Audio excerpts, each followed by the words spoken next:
Okay, welcome to the nightly edition of the Investigative Journal. I'm your host, Greg Szymanski, and my guest today was a member of the Illuminati, the Ordine, Nero they call it in Italian, the family, the order, for over 30 years. She left 10 years ago, has a story to tell that will put chills right through your body. This isn't the type of story that I normally do every day, and it's a story I did an earlier show with Svali, and I'll tell you something, it is one thing to talk about the Illuminati in general terms. It's one thing to, from afar, talk about George Bush and everyone else. It's another thing to go deeply into the Illuminati and to discuss certain things that Svali's going to talk about, which are very graphic, very horrific, and we're going to go into it because I want to impress upon you folks that these people exist, they're dangerous, and they are deeply rooted in our country. Now, 20 years ago, when I was covering stories, I'm a print journalist by trade, and I was working in Rome for 6 years. This was back in the early 80s, and I'll tell you firsthand, I learned from people there during a number of scandals that were going on that the heart of these problems is the Vatican. It all goes back to the Vatican, and I can say that without question. I met people there who told me about it. I met people who went through the same, one woman who went through the same induction ceremony as our guest tonight is going to tell you about.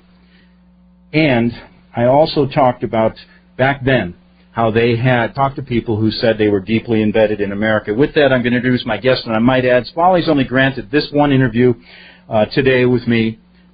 She said she couldn't sleep last night. It was very difficult, and I really want to thank you, Svali, for coming on and sharing this, because I think it's going to help a lot of people, as my emails from this morning have showed. How are you tonight? Oh, good. How are you, Greg? Very good. I want to get right into this. You were born into the Illuminati, the family, the order. Tell us a little bit about your childhood and lead us into this induction ceremony in Rome, in the Vatican, when you were 12. Okay. Well, I'm going to be brief because we don't have a lot of time, but I was born in a group as both of my parents were in it, so it wasn't a question of being recruited at all. I mean, from my earliest days growing up, that's all I ever knew was being part of the group. My training began at a very early age. It continued throughout my childhood, and by the time I was 12, in the group, normally a person's considered an adult by the age of 12, and right at the point of between 12 and 13, they actually do a formal swearing in into your adult role within the group. And for me, part of this was going to Rome. My parents here prepared me for it, but then I went to Germany because I'm with the German house. I was born in Germany, came to the United States when I was young. But because I belonged to the German house in Europe, I went to the German father's house, and from there went with him and the French father to the Vatican. And during that time, went through a ceremony. It's a very horrible ceremony. I mean, there's a room beneath the Vatican that a lot of people don't know about. You go below the basement level there, and I remember going down the stairs, and there's a room there, and it's a round room, and there's 13 catacombs that lead into the room, chambers, and they had taken a mummified figure from inside the catacombs and placed them beside each of the openings in the room, and they told me at the time that the spirits of the departed fathers were washed over the ceremony because they really believe that their roots go back to Rome and even pre-Roman times.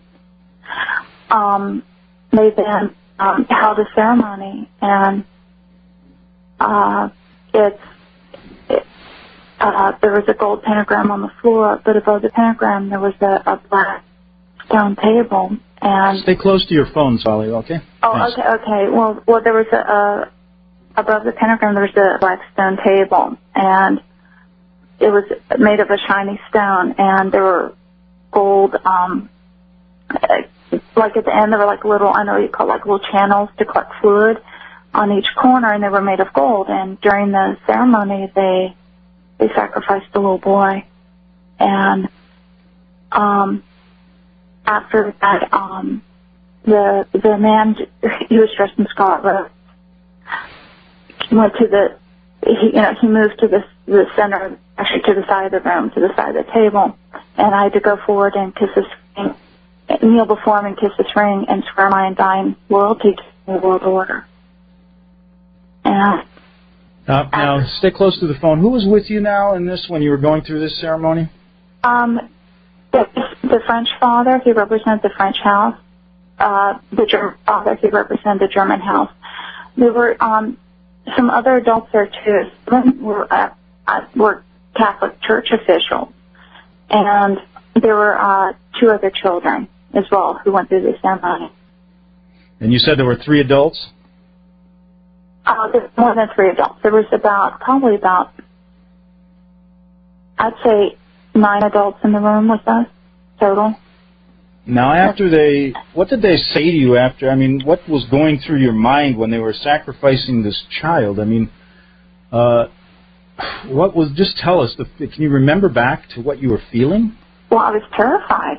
I mean, I was absolutely terrified. This is one of the most terrifying things a person can go through. So I remember just thinking, I can't wait till it's over. I can't wait till it's over. I can't wait to get through, It was like inside I kept, it's almost like you internally just talk to yourself or through it, like, I hope it's over soon, I hope it's over soon, I hope it's over soon. Now, you're looking back now, what do you think what's the purpose of this?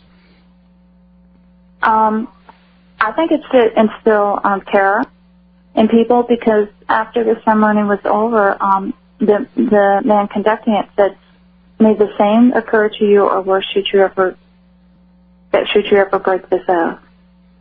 And at the time, I was so terrified that the thought of ever breaking that oath never even occurred to me, because I believed him. These people are not nice people, and when you go through something like that, it makes you very,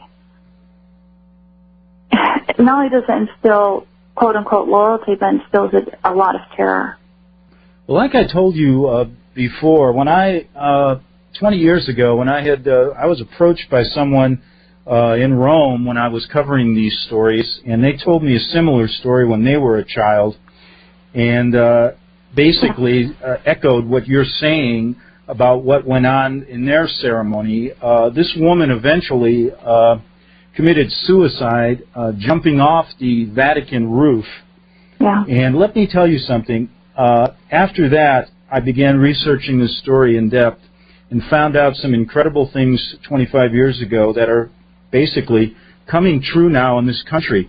A couple of minutes here before the break. Now, you left this you left this ceremony. You're 12 years old. Tell us who you left with and what happened afterwards then. Well, I left with the German father, and afterwards he praised me. He said, you did well, because I did everything I was supposed to do during the ceremony, and I didn't cry out or anything like that. And then we just went and we stayed at a local house. It was a wealthy person, and we stayed at the house, spent the night, and then we flew back to Germany the next day. And did he tell you anything about how you did or what they expected of you? No, before he had, but he just said you performed well, and he said this will help you rise in the family. Okay, Svali, just stay right there. We're going to get back. We're talking to Svali, a member of the Illuminati for many, many years on the Genesis Communication Radio Network.